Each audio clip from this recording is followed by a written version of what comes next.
In today's video, I'm going to teach you how to pay via QuickBooks. By the end, you'll know the cleanest way to record a vendor bill and then pay it, so your accounts payable and bank balances stay accurate and easy to reconcile. First, make sure you're signed in to QuickBooks Online and you know which vendor you're paying. The key is to enter the bill before you record the payment. This creates a proper record of what you owe and ensures your reports reflect the liability until it's paid. Start by opening the new menu and choosing Bill. Select the correct vendor. Then fill in the bill details, the bill date, the due date, and the amount. Use the category or item details section to point the cost to the right expense account or product/service and add a memo if it helps future. You remember what this was for? If you have supporting documents, attach them so everything lives in one place. Double check the total and any taxes. Make sure the vendor looks right.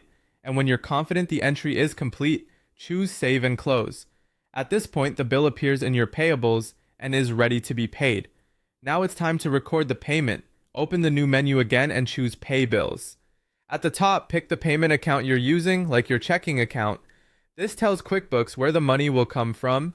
Take a moment to confirm the payment date and, if applicable, the payment method you'll use, such as a check or an online payment, so your records match how you actually pay. In the bill list, select the bill or bills you want to pay. You'll see the amounts due and the total you're about to pay add up at the bottom.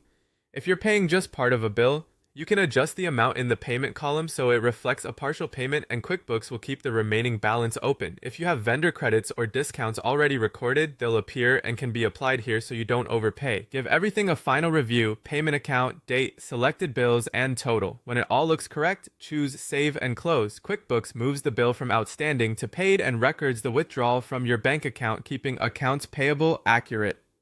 That's it. Enter the bill, then pay it from the Pay Bill screen. This simple workflow keeps your vendor balances, cash balances, and reports aligned, making month-end and reconciliation much smoother. Thanks for watching.